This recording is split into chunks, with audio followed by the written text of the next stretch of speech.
and good evening, everyone, and welcome to the Business of Property. I am your host, Cheryl Leong from Property Development Australia. At the Business of Property, we interview superstar guests in the property development space that share their expertise, their deals, and their stories to help empower, build, and grow our community of property developers and investors. So hello to Facebook, LinkedIn, YouTube land. We're going live. Please give me a shout out if you're here with us today in the comments section below or on the right or wherever it is on your screen. Our guest tonight is no stranger to the business of property. In fact, our guest is very, very special because he joined us for the initial business of property, and he was the reason why the business of property actually exists. Some of you already know this dear friend, mentor, coach of mine, Mr. Tony Meredith, who has over 25 years experience working with some of the largest corporations in a variety of senior sales, commercial, and leadership roles. Tony is also known in the property community as the property coach, although he also coaches businesses to grow. And we thought, one of the things that we talk a lot about development, we talk about how development happens. And I thought it was a good time for us to sort of step back and go, all right, what are the soft skills? What are the soft skills and really essential skills that we need in property to be able to grow as developers and in our property journey? And Tony and I say, hey, why don't we talk about leadership? Because really at the end of the day, leadership is not about only self-leadership, is leading teams. And we're talking in development, you're leading teams. So without further ado, I will love to invite Mr. Tony Meredith to the Business of Property dance floor. Cheryl, hello. Hello, Tony. Fantastic. How are you? To have you. Very, very well, thank you. And how are you doing? I'm doing great. Listen, I was just reminiscing backstage when you were talking about where it all began all those many, many years ago. And I don't recall when we started an introduction back then like it is today. Gosh, you've grown. Gosh, this program's grown. Cheryl, congratulations to you. What a professional intro. And thank you. I've also grown sideways, but that's another story. But it has. The Business of Property has been an incredible journey. And I have to say a huge thank you to you for encouraging it. I remember us sort of brainstorming some ideas around the title, and it was just around, hey, just get out there and share and interview. And I reckon it's almost 4 years. 4 years. It also almost 4 years, and you're right, Jared. A lot of people really struggle with social media. I know this is not about social media, but they really struggle with social media. They struggle to get out there and share, and the problem is that they're thinking too much about themselves as opposed to the value that they can give people. And so that's what you and I talked about all those years ago. It's like, just share value. You've got some amazing guests who come on here. I watch you guys from a distance, and I just think it's wonderful. So again, congratulations to you. Congratulations to your community. Keep up the good work. Thank you. Thank you very much. Well, today is around, I mentioned very briefly around not only, leadership, right? But we're not only talking about self-leadership, it's leadership in the sense of, we do need to step up in terms of developers. And we may not necessarily think, what do you mean a leader? I'm a developer. I'm not leading a team. But in fact, we actually are. We're leading people to our vision. So there's so many opportunities for leadership, right? So you touched on self-leadership, but then also you've got leadership of consultants, leadership of contractors, leadership of builders, leadership of your joint venture partnership. So we're in business together with other people. There's leadership that needs to go on in that regard as well. So leadership is happening in every single facet of property development. I'm sure, like you said, not many people think of it in that way, but it's a massive opportunity for all of us. And so thank you for inviting me to come on here and have a chat about, what is an incredibly important topic, particularly when you think about that time is money in development, right? And so if we can expedite our project, if we can have that project go a lot more effectively and efficiently, we can compress timeframes, which means that we can save on those interest costs, sell our projects faster, move on to the next one. Absolutely. All right. Well, I know that you've put a few little slides together because, when we want to be able to see, we can talk about leadership or as, till the cows come home. but I know that there is a certain art and some level of structure and theory behind it as well. So let's dive into it. There is. Yeah, there is. So go for it. Share away. Excellent. Excellent. All right. And if anyone has any particular comments, question, as always, put them in the comment section below. And as we talk and through the presentation, we'll also read those out. So here we go. Rightio. So you're the driver, so you can flick it on through. But how leadership skills can enhance your property journey? And they absolutely can. So who am I, in case you're wondering? Who am I? So I'm a property coach. I help people create property businesses. I help them take build a growth mindset, take enormous amounts of action. I know, Cheryl, you have a particular nickname for me, but it's all about action. We do systems, processes, deal finding. Everything that we do in property is a business. And when you treat it like a business, you're going to get business-like results. And so that's one of the big things that I do.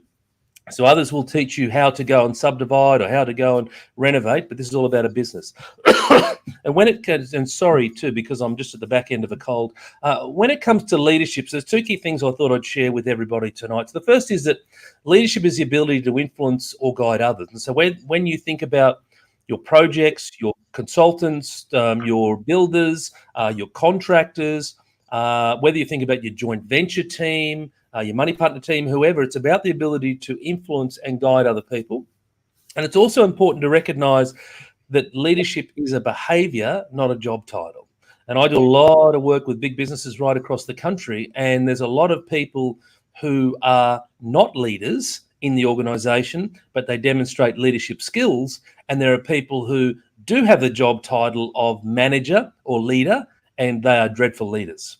Right. And so just because of your job title doesn't then determine your ability to be a leader or not. We can all demonstrate leadership regardless of what our role is in an organization or what our role is within the property journey. And I'd just like to add to that as well. And leadership, what I remember having a conversation with someone who was talking about negotiating with vendors. And he asked sort of my experience in terms of negotiating with lots of vendors at one time.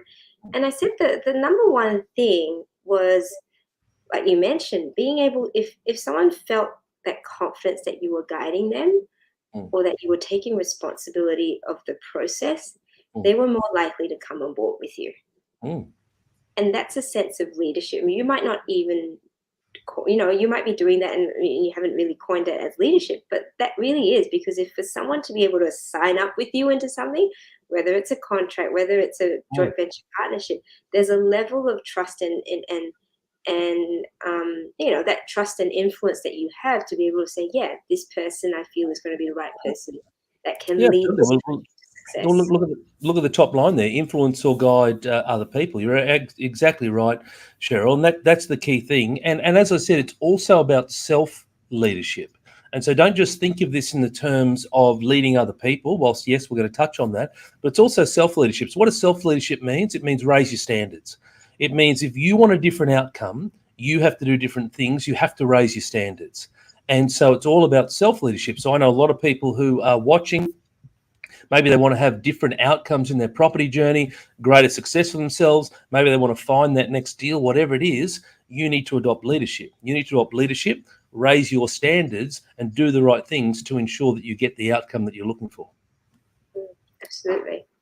Right. So if you remember nothing else, from this next 30 minutes, remember these three things: clarity, proficiency, and environment. So when it comes to leadership, it's important that we have clarity over the communication.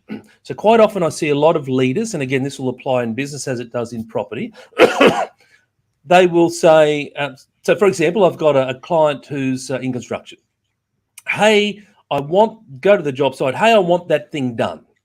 And then what will happen is the way in which you've intended something is not necessarily received the same. So just because you said something, you could then go and do something else and come back and say, hang on a second, I asked you to do such and such, but you didn't do it, right? And so then the issue will be, but Tony, I told them I wanted it done. And I'll say, but did they understand what you wanted them to do? Did they have clarity on what it is that you wanted to do? And so it comes down to communication. So whenever there is an issue in any partnership, team, etc., I can assure you that communication or lack thereof is the reason for it. There is not enough clarity.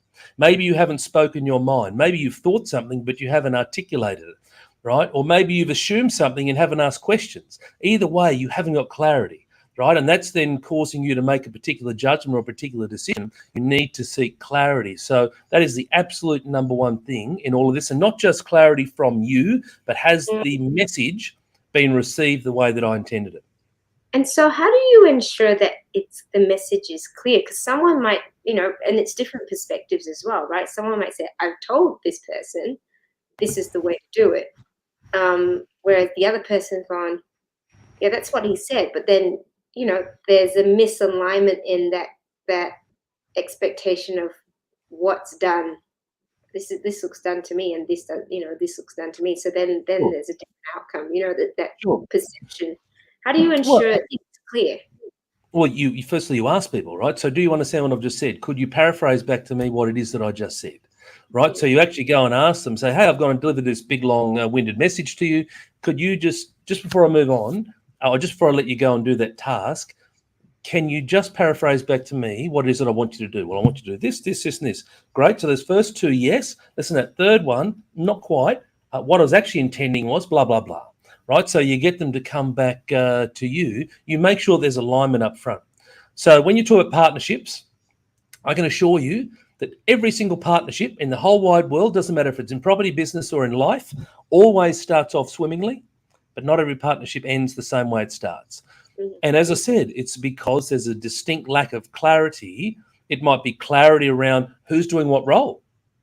So it's not just in communication. It's like, well, these are your roles. These are my roles. I'm responsible for this. You're responsible for this, right? Who is the person I need to speak to? If something doesn't quite go wrong, who do I need to speak to? Do I have clarity as to that person is, right?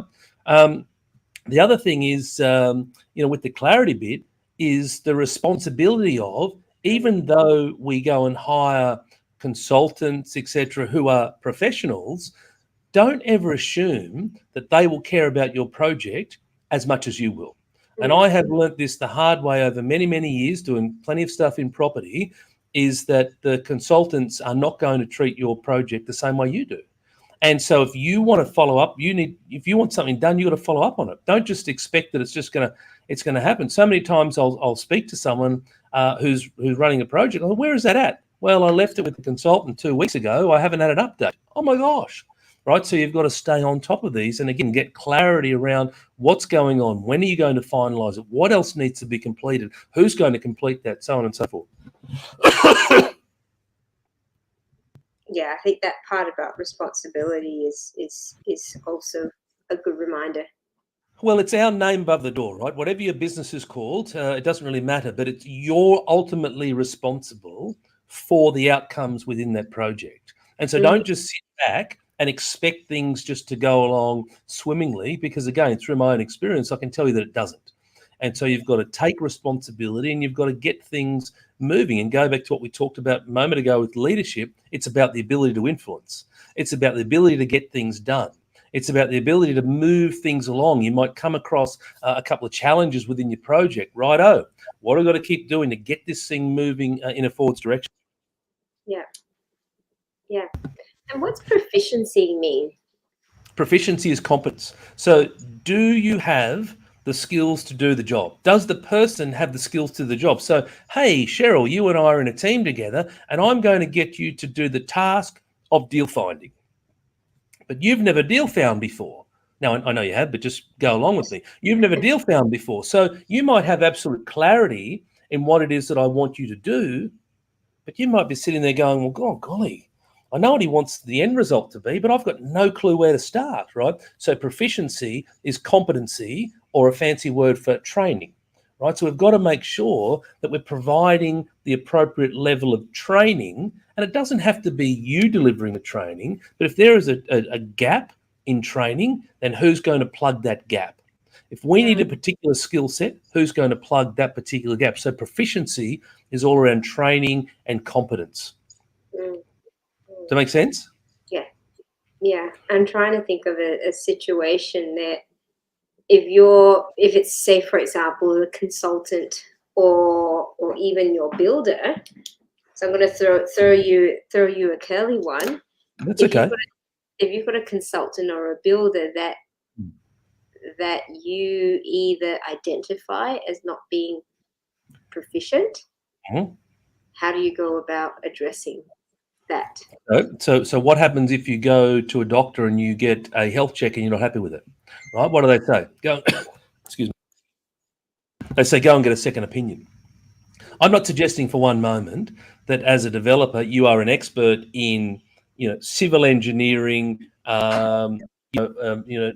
noise, audio engineering, whatever it might be, town planning. You don't have to be the expert in all this stuff, right? But you need to be able to have enough knowledge to understand what's going on, but then also have a team around you to support you.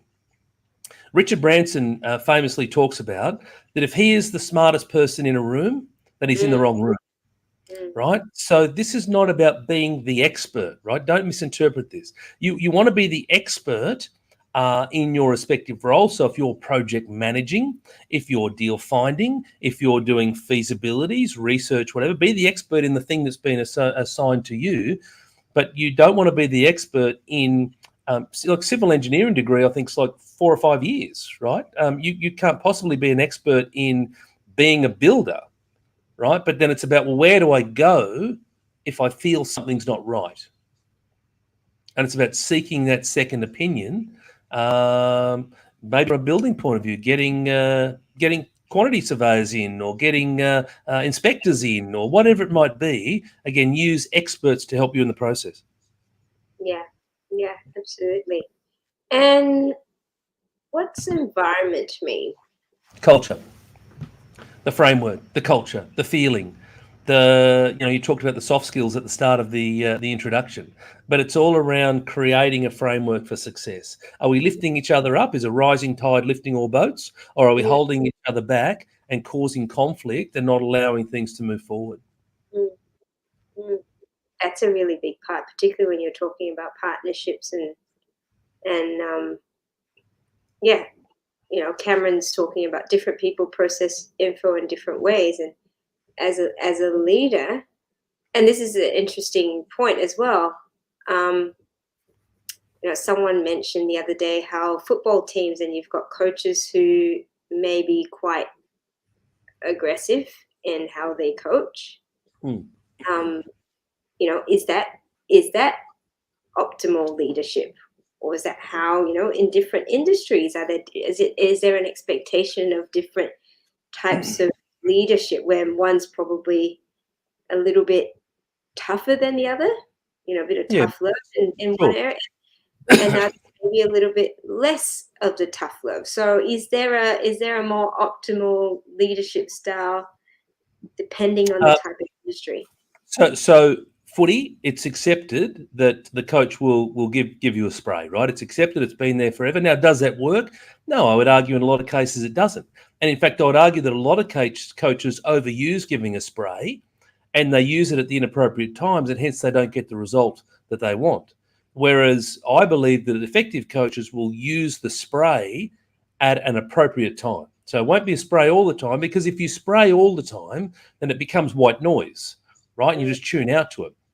Whereas if you use it very effectively, then you can get the desired result. But that doesn't mean that you've got a team of, depends what sport you follow, but there might be 13 men in rugby league, or 18 men in Aussie rules, or not just men now, it's women, of course. but that doesn't mean that having a spray is going to fire up all 13 or 18 of your players, right? And so, the comment you said earlier about people process things differently, 100%. 100% they do, right? That's the beautiful thing. Now, is giving a spray acceptable in an office environment? Certainly not much in 2022. Perhaps it was a little bit more accepted maybe 30, 40 years ago. But again, I'd like to think that we've come a long way. I'm not saying everywhere, but we've come a long way with our understanding of how to get the best out of people. Because that's the key thing, right? To recognise that because everyone processes things differently, then rather than having this blanket approach, because we're all different personalities, We have different interests, different values, etc. Ideal coaching is how do I then come up with something for those individuals? So I might be more direct with someone, but I might be more, more empathetic with someone else. Yes, and it's recognizing. I mean, the point that Cameron makes as well, like understanding the DISC profiles or Myers-Briggs can be very useful in how different personalities will absorb information and take on feedback as well. Well, one of the things I suggest to my clients is that when you go into a partnership is to do that, is to do a DISC profile of each other. So at least you understand from the outset, before you sign on a joint venture agreement, at least you understand the types of personality that you're working with. Because the reality is that maybe I've seen this person a couple of times at a meetup, or maybe I've had a beer with them, or maybe I've had a coffee with them. Next minute, we're going into a multi-million-dollar business together.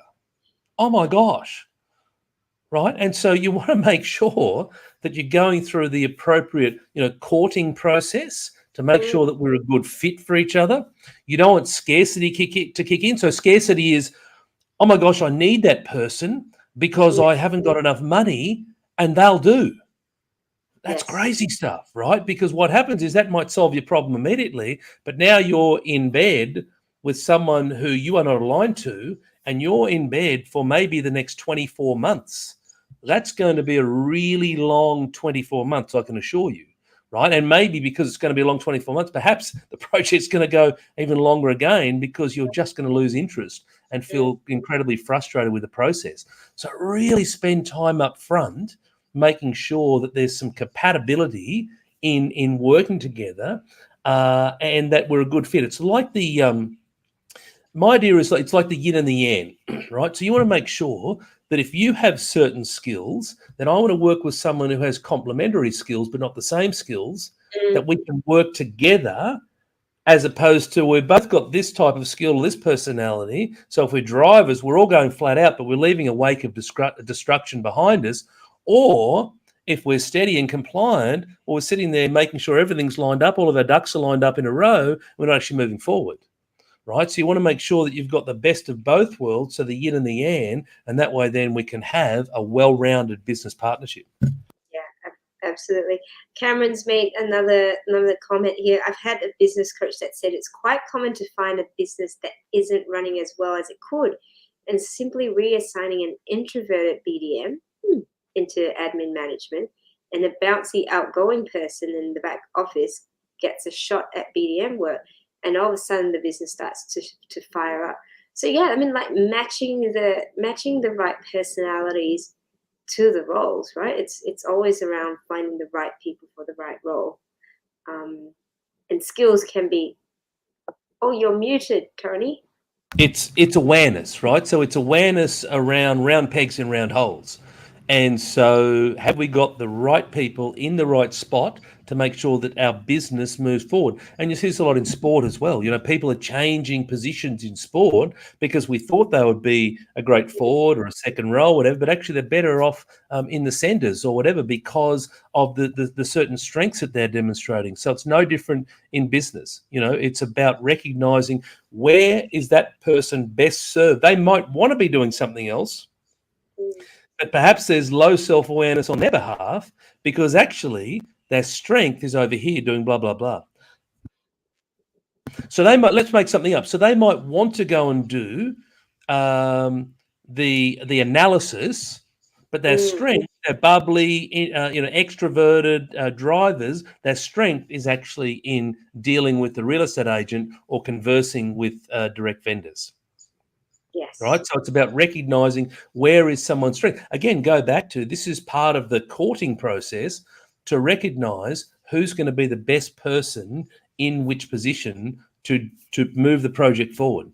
Not everyone can drive the car, but everyone can play a role to make sure that the car drives forward effectively and efficiently. Yeah. And one of my, favorite sort of partnerships, and we had them on the Business of Property a while ago, was Vanessa and Scott. So you know Vanessa and Scott quite well, and they're a great partnership in terms of those complementary skill sets and complementary personalities as well. and they're absolutely killing it in terms of the projects that they're working on, and just the dynamics that they have together. So Vanessa and Scott, you're listening in on this. Well done. And it's a fine example of just being working out from the very beginning who's responsible for it. What are the roles and responsibilities? Yeah, absolutely. It's a great partnership, and I know them both incredibly well. And yes, they're doing wonderful things. But again, it takes work also on both behalves. So yes, they've got complementary skills, but they work incredibly hard on how do they make sure that they're a strong, united team all the time. That just doesn't happen by accident. Like there's an effort that goes into that. So yes, it's a partnership, and they continue to do great deals together, but they're also working very hard on their own partnership. Yeah, absolutely. Alrighty. So what are the elements of leadership? We talked about self-leadership. What is that? What does that really mean? You're muted, Tony. Leadership is about, you'd swear this is my first live video, honestly. Leadership is about self-leadership. It's about yourself.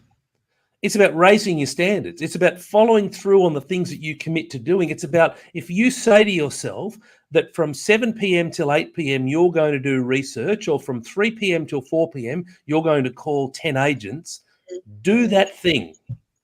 That's self-leadership. That's about pushing through when you'd rather be 101 other places, when your family's doing wonderful things and fun things and you just want to plonk yourself in front of the telly and relax. Self-leadership is, I've got to get going because this goal that I've got for myself is way too big, way too important, and I will have plenty of time down the track to do those fun things.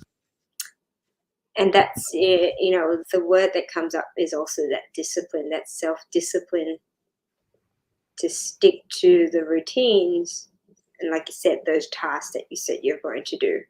Absolutely. And it's about then you also, self-leadership is you leading from the front when you're in a public circumstance, when you're at a meetup. Demonstrate leadership, demonstrate you're prepared to help other people, give into the community. These are all things that you can do from a leadership point of view. We were talking offline about the networking that we do, right? It's about giving into the community and being a leader, even if you're not officially have the title of leader. It's about making sure that you're contributing to the betterment of that community. Yeah, absolutely. There are quite a few parts of this, and I really, really like it. It's a good reminder, goal achievement. Well, you've got to be aligned, right? So if you want to come together as a team, then you've got to have a goal. You've got to have something in front of you that you're striving towards, something you're going to bound out of bed for. And if you want different things, then it ain't going to work, right? You're going to pull yourself in different directions. And so it's about making sure that what is our goal as a team? What are the objectives that we have for ourselves? What's our plans to get there, right? But we need to be aligned on what we're going for.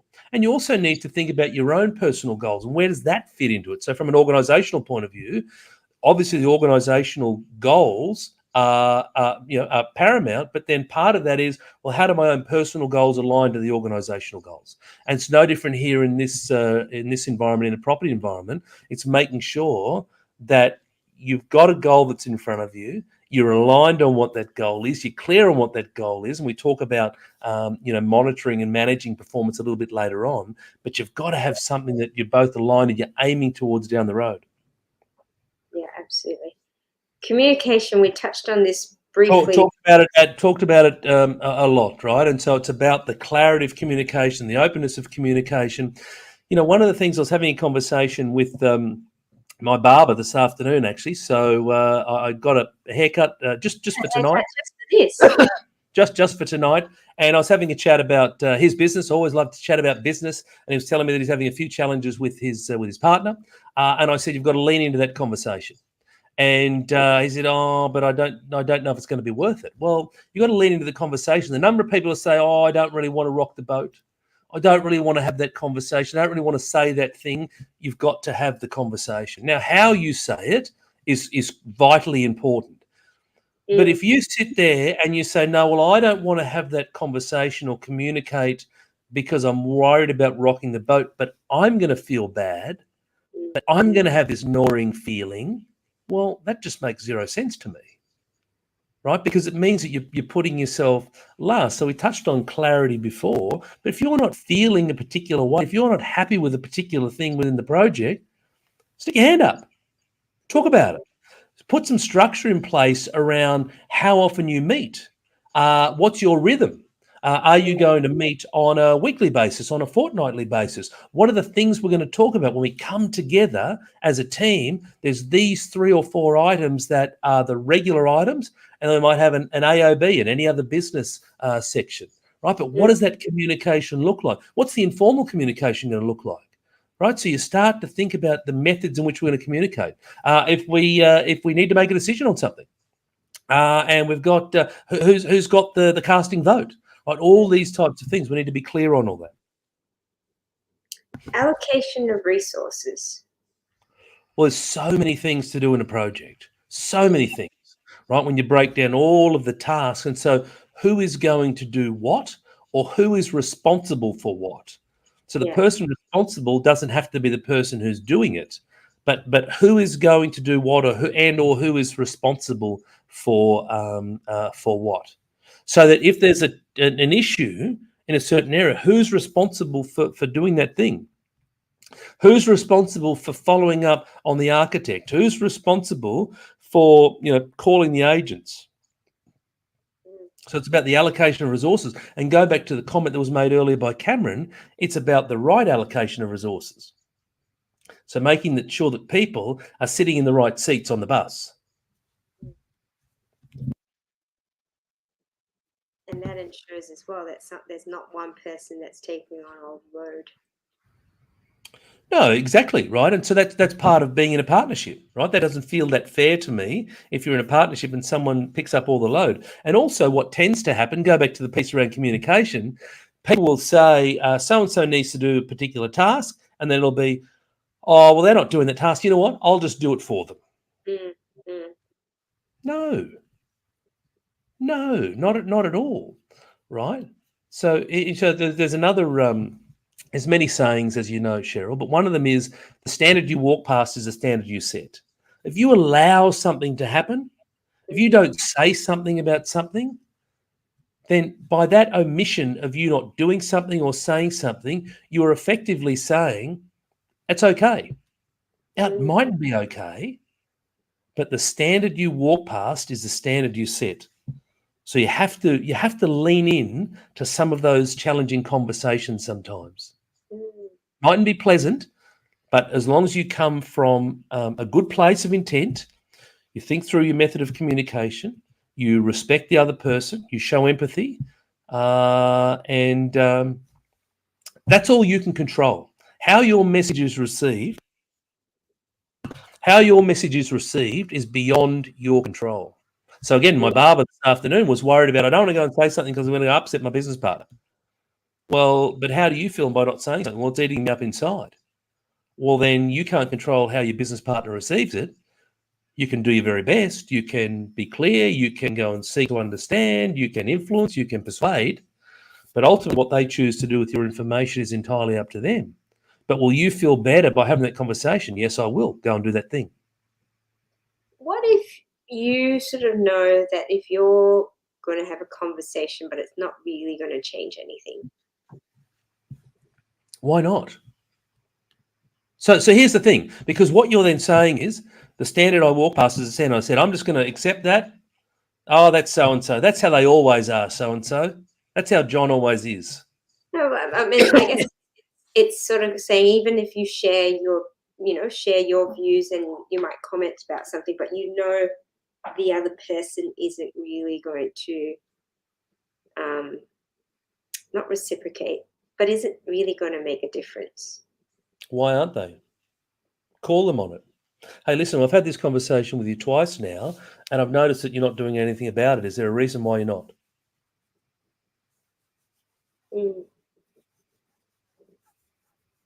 Like, why is that okay? It's not okay. But it takes courage, which is leadership, to have that conversation, to call that person out. I see this happen far too often. It's incredibly sad. People just let stuff go. They sweep stuff under the carpet. They don't lean into this stuff. Mm. It mightn't be a nice conversation, but think about, and you know, I bet you people watching us now, when you have a difficult conversation with someone, I find you actually have this newfound respect for each other Mm. because you're prepared to have that conversation, even though you know it's uncomfortable, even though it's going to cause you anxiety before you have it. Yeah. But if you believe that that's going to help your business, your project, do that thing. Mm. I'm not suggesting any of this stuff is easy, by the way. So please don't, you Mm. or people watching, please don't think that any of this is easy. It all takes effort. It all takes time. It takes patience. It takes skill. But leadership is a skill, just like finding a property, right? Just like calling an agent, just like negotiating. These are all skills. And if you want to be a better property developer and have a better property development business, Mm. then this is just yet another one of the areas that you need to build your muscle in. Mm. Yeah, and absolutely having those difficult conversations is challenging. No one wants to have them. No, Mm. no, but you think bigger than that conversation. So this is where procrastination comes in, right? So procrastination is fear. It's rooted in fear. Mm. But what you do is you think beyond the initial thing. In front of me is a difficult conversation with a joint venture partner or a teammate. But beyond that, when I have a successful conversation, we're going to have a far more productive, effective, and efficient project. Yes. Now am I? Let me rephrase. I am not naive enough to think that every single thing can be resolved, because it can't. Right? This is why people are busting up all over the place.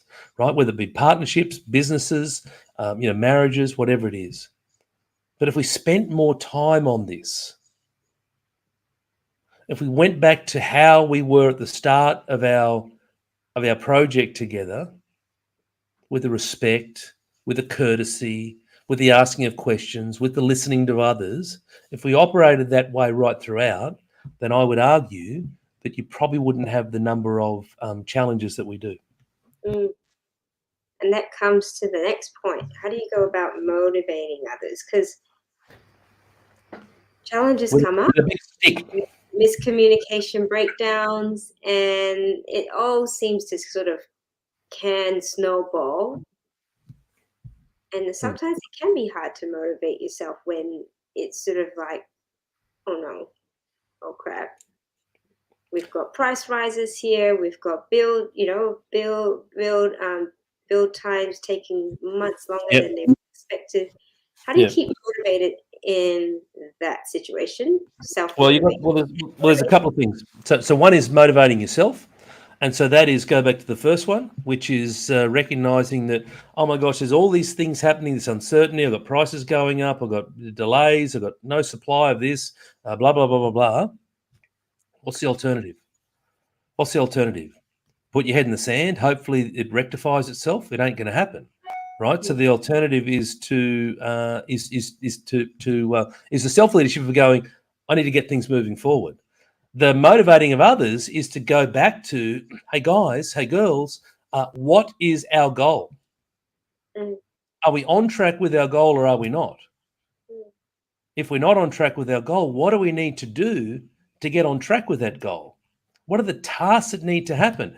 Who's going to do that thing? When can you do that thing by? Is there anything that's going to impede you from accomplishing that particular task? Got to go back and remind ourselves. Perhaps it's using the fear of, if we don't do this thing, costs will blow it even more. If we don't go and call this particular supplier, we will miss out because the next shipment isn't here for 3 months. Mm. But it's about, again, understanding the individuals and recognizing that some people will respond when you use some fear-based psychology with them, but others may not. Yes. Right? Others, when you use fear-based psychology with them, they might go within themselves and capitulate. Mm. Right? And be crippled with anxiety and anxiousness and not be able to move forward, crippled with overwhelm. Mm. Right? So it goes back to a comment that was made earlier by, I think it was Cameron, is that people learn things differently. Yeah. Yeah. Right. But it's about figuring out what is it going to take to help move the project forward. What else do you need to do? What support do you need? Are you clear on what it is that I want you to do? Go to the slide above. Clarity. Do you have the skills to be able to do that thing? Maybe you don't have the confidence. Right. Let's figure out how we're going to get some training and support for you. Maybe I'm going to go with you for the first one. I'm going to demonstrate how it's done, and I'll watch you do a few and then set you free. Like whatever it might be. There's some real nuggets in this. And I'm sitting here thinking through the different projects that I've been involved in, the different people, and it's like, okay, are we stepping up? I mean, I'm talking about even myself. I mean, but are we all as a collaborative stepping up as leaders in our projects? Because if we don't take responsibility, then you sort of go, I'm going to blame it on someone else for the outcomes. Yeah, and in a moment, I'm going to take you through a slide on a behavioural theory, but it's about accepting responsibility. I often talk about the two superpowers that I discovered back in 2015 when I first started my own journey was responsibility, and that is that the bloke that was staring back at me in the mirror is 100% responsible for where I was at. And the second one was gratitude. And I've taken them with me for the last 7 years. And responsibility is key. It's your project. There's a lot of zeros at stake. Like, accept responsibility. You want to be involved in this thing? Involved in property development? Like, it's not for everybody.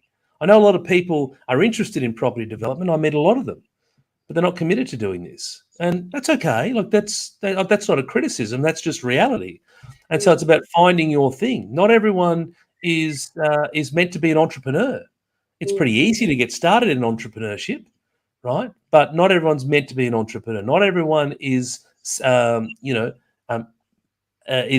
to deal with the cut and thrust of property development. And when things go wrong, it's not when things go right. Like when things are going swimmingly, everyone's a champion, right? Everyone's a champion. Right? Take, for example, at the moment, real estate agents, right? Previously, when the market was doing that, every real estate agent, all they needed to do was do an open home and they'd sell a property. Now, it's more challenging. So what happens in challenging times? Well, the cream rises to the top. The better performing agents will rise to the top. And the same will apply in any given field. I'm just using the agents because of what we're talking about tonight. But it doesn't matter what industry. When times are going well, everyone's an expert. But when times are tough, the cream rises to the top. Yeah, absolutely. And exactly what that last point around, we had it sort of easy in the property market the last 2 years, even though we had COVID. But now it's sort of we've got to do things a bit differently.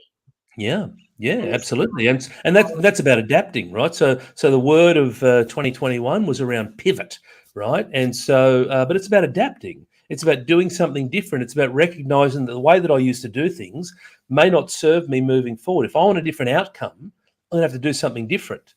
And so you've got to adapt. You've got to pivot. You've got to come up with new ways, new creative ways, innovative ways. But that's exciting. That's growth, right? And that's what the opportunity is.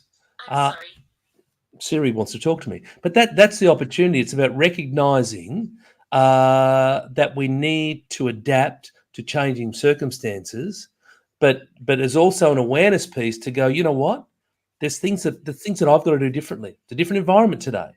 If you want to go and find a deal, it's a different environment today than what it was 6, 9, 12, 24 months ago. Yeah. Got to do things differently. Yeah, absolutely.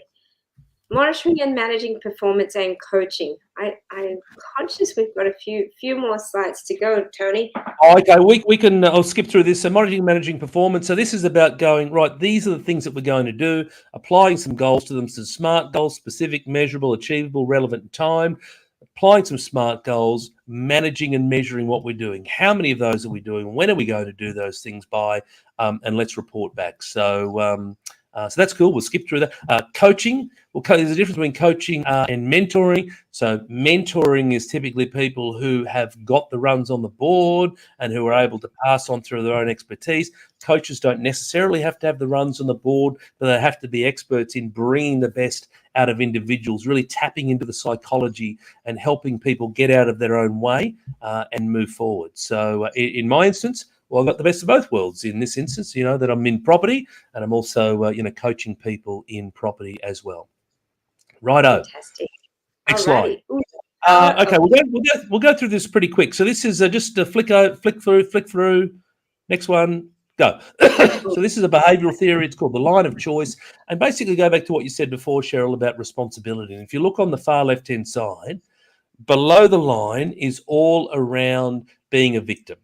It's the world owes me something. Woe is me. I'm a victim, right? Victim mentality. I'm sure a lot of your viewers have heard of that. Above the line is about being a victor, is about being a champion, is about being in charge of your own destiny, right? I call it life by design, business by design, right? Mm-hmm. That's about being above the line. So the first one is I can either be below the line and I can blame people and I can say it's that person's fault and the other person's fault, or I can accept responsibility and go back to the three things that I said earlier around clarity, proficiency, and environment. Yes. Rather than blame someone, did I give them clear instruction? Even better, did they understand the clear instruction as I intended it? Right? So that's the difference between blaming and accepting responsibility. Accepting responsibility is it's your project. The next one is react or respond. So I can either react to things that are going on. I can throw my hands in the air because prices are going up, because there's delays, because there's lack of supply, blah, blah, blah. Or I can respond and I can figure out what am I going to do next? Right? What else can I do? My favorite 5-word phrase, what else can I do? And so that's the key thing. And I get my clients to write that up on their wall. Write it up. What else can I do? So when you're having a tough moment, you look up at your wall and you go, what else can I do? The next one moving along is around excuses versus results. Excuses is below the line, focusing on all the excuses why I didn't do something. Results is about what I've got to do to make it happen. Hopelessness versus hope. Again, hopelessness is below the line. Hope is above. Failure versus feedback. Failure is below the line. Viewing failure as feedback is above the line. Hey, I did this thing. It didn't work, but I learned something from that. I now know not to do it that way again. I can refine which direction I'm going in, right? And so that's what feedback's all around. Being a victim, below the line, being a hero, above the line. Scarcity, I touched on a little bit earlier, but scarcity mentality. I see this all the time, particularly when it comes to deal finding. Oh, Tony, there's no more deals out there. What, in the whole world? In the whole world. Well, that's scarcity, right? Versus abundance is there's plenty of deals out there. I just need to work harder. I need to follow my system. I need to be consistent, and I'm going to have phenomenal success. Problem below the line, solution above the line. So fixate on the solution. When you focus on a problem, by definition, you're looking backwards. Can you change anything that's gone before you? No, you cannot. So you focus on the solution. Vagueness versus clarity. We've touched on clarity a fair bit tonight, but if you're not sure of something, stick your hand up. Hey, listen, what did you mean with that? I'm not quite sure of what you meant. Like a lot of people won't say something because they're fearful of being criticised. They're fearful of going, well, you should know the answer to that. Like that's you know how you go to places and they'll say, ask a question, and they'll say, no such thing as silly questions, right? And of course, no one sticks a hand up. But if you're not sure of something, if you're vague about something, then you need to stick your hand up and seek clarity. Fear versus love. You fear speaking to an agent, or you love speaking to an agent. You fear putting in a low offer, or you love putting in a low offer, right? You make a game of it, right? And you want to learn to love the things that you find difficult. You fear putting your face on social media, or you love it and you embrace it and you recognize the reason for doing it. You are stuck is below the line, or you have some choice. We all have choice. If you think about being stuck, if you go, oh my gosh, I feel stuck, what you think about expands, starts off this big, ends up being this big, and then before you know it, it's this huge immovable object. You're never going to move forward. Versus I have choice. We all have choice. I can go left or right, up or down, black or white. Everybody has a choice. What you do next is the choice. The whole idea of this behavioral theory, it's the line of choice. You can choose. Can't change what's happened, but you can choose what you do next. Judgment versus accepting, right? Judgment below the line. And the last one, procrastinating below the line, or getting out there, rolling your sleeves up and putting your left foot in front of the right. That's above the line. That's taking action. I love this. I've always remembered these images in some of the courses that you've done, Tony, and it's probably one of my favorite ones, because it's always around going, how can we flip how, the negative feelings that we have, or negative thoughts, to be able to flip it over to that victor mentality.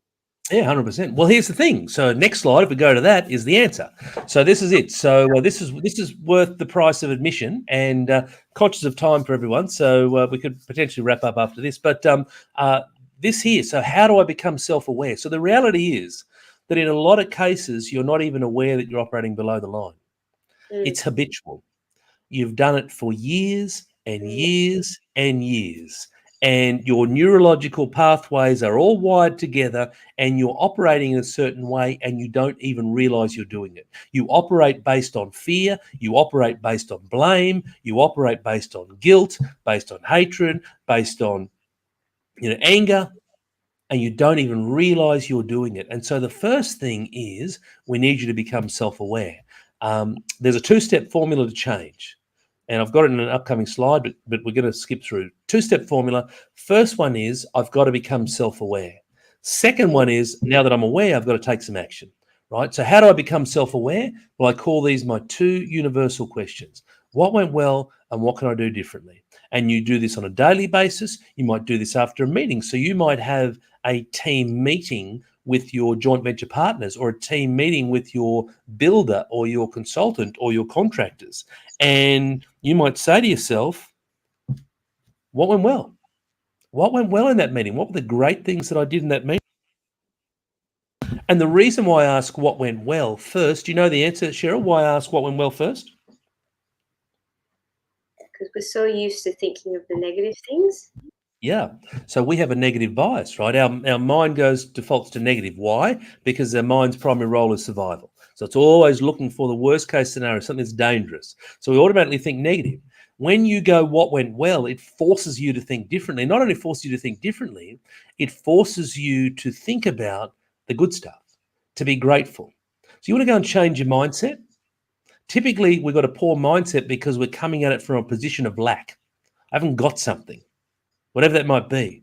But when you flip that around and you focus on gratitude and the amazing things that you have, what went well? What were the great things that happened in that meeting? What were the great things that happened in your day? What were the great things that happened in the last week? That helps you feel uplifted and be appreciative and grateful. The second question then is, what can I do differently? Not what went wrong, not what did I fail in, not what did I do make a mistake in, but what can I do differently? What are the things that, as I move forward, as I bound out of bed tomorrow, the next time I encounter that same meeting or a team meeting, whatever it is, what I'm going to do differently? How do I improve? See, life is about growth. Growth mindset is around learning and constantly challenging yourself to be better tomorrow than you are today. So what can I do differently? So the very deliberate questions. My clients who work with me, you're one of them, Cheryl, will know, that I ask you these questions during our sessions, and it's very deliberate, and it helps you. But you can take these questions and ask them of yourself to become self-aware and to elevate from your subconscious mind to your conscious mind. So the things that you're not aware of, when, and then you stop and think about it, you go, what would I do different? Oh my gosh, I was acting with fear today. I didn't call that agent. I was in that meeting and I hesitated to stick my hand up and ask that question because I was worried that I was going to be criticized by someone. You know what? Next time I'm in a meeting, I'm going to lean into that and I'm going to stick my hand up. I'm going to look to ask the first question. Right? Now, it doesn't mean that you do this once and you're cured, right? If only, right? But it's a lifelong commitment to being better tomorrow than you are today, in whatever your endeavors are. Fantastic. Now, self-awareness in action. we've done that. So that's the 2 steps, change formula. There's 2 steps only. First, become self-aware. Once you're aware, you still can ignore it. So you can go, yeah, I'm aware that I'm operating in fear. Yeah, I can't be bothered fixing that. Right. So you've got to then take action. You've got to put your left foot in front of your right and do something about it. So that's that slide. Next slide. This is where we are. So if you're interested in following me for more, then go to all those places. We're in all the social media places. If you want to send my assistant an email, that's her email there. It's admin@. And I should have put my website in as well. But that's where we are. So we're all over the shop, doing plenty of things, all in the spirit of wanting to help people, help develop people in property, build an amazing property business, people in business, create a phenomenal business, being better leaders, being more efficient, being more effective, taking action, changing their mindset, finding amazing deals, and ultimately living a fulfilling life. Fantastic. Thank you so much, Tony. Hey, that's okay. Really, like I said, anyone that's doing projects or looking to go into projects, I mean, there's the theoretical side of things, and there's the actual, the structural side of developing. And this is why I love having Tony come to and join us on the Business of Property, because it's the soft skills, it's the mindset, it's the personal development side of things that really determines the 80% of success. The 20% sort of the theoretical stuff, but the 80% is all that stuff that's in here, and what how we show up every single day in what we do. So thank you for a fantastic session, Tony. It was brilliant. Thank you. Thank you, everyone that joined us today. Someone here says, Tony has truly helped me transform. That's incredible. I can't tell who that is. Thank you. Obviously a raving fan there, Tony. Thank you. And again, testimonial from me. I mean, Tony has been a coach and a mentor to me for quite a few years now. And wouldn't be here. Property Development Australia and Business of Property would not be where it is now if it was not for your encouragement and your guidance as well. So Tony is known in the industry as the property coach. He doesn't teach you how to do development, but like I said, it's the 80% of the mindset and personal development side of things that really sets you apart in your journey. So all various ways to contact Tony, reach out to him. And thank you, everyone, again, for joining us for another session of the Business of Property. Make sure you visit and subscribe to our YouTube channel, The Business of Property, where you can find all our past episodes, including the ones where Tony has been a special guest on. If you found value in today's show, make sure you hit the like button. Even my kids know it, so it's the little one with the big thumb, and get notified when new episodes come up. So until next time, keep well, stay safe, and see you soon. Take care. Bye-bye. Bye.